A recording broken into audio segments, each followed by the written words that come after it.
Hello, good evening. কি খবৰ আপোনালোকৰ? মই যে এদিনা কৈছিলোঁ দেহাৰ ৰিজাল্ট আনিবলৈ যাম বুলি। তাই ইতিমধ্যে ৰিজাল্ট দিলে আৰু তাই ক্লাছ 4 লৈ পাই গ'ল। আজি আপোনালোকৰ আগত তাইৰ নামটো ক'ব হা। কৈ দিয়া তোমাৰ নামটো। My name is Vistrina Sargambora. I read in class 4A. আৰু 1 তাৰিখৰ পৰা ইহঁতৰ ক্লাছ আৰম্ভ হ'ব। ইতিমধ্যে ইহঁতৰ ক্লাছ টিচাৰে যাৱতীয় কি বস্তু লাগে, বুকছ আৰু আপোনাৰ কপিজ, কি কভাৰ লগাব লাগে, কোনটো ছাবজেক্টত কেনেকৈ লগাব লাগিব সেইখিনি ইতিমধ্যে কৈ দিছে। আমি অলৰেডি প্ৰিপেয়াৰ্ড কৰিলোঁ আৰু সিদিনাখন ইহঁতৰ 1 তাৰিখে এছেম্বলি ষ্টাৰ্ট হৈ যাব।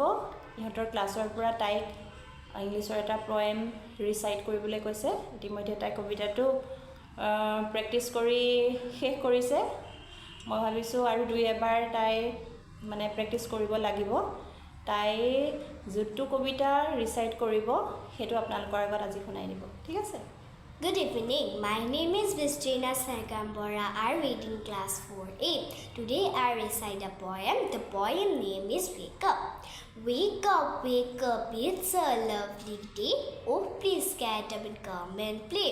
The birds are singing in the trees. You can hear the buzzing bees. Wake up, it's a lovely day.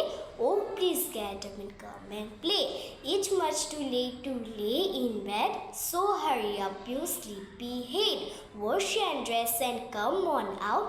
Everyone is up and about. The cow, the horse, the ducks and the ships. The teenage chicken, chip, chip, chip. Wake up. Thank you. Bye-bye. Bye-bye.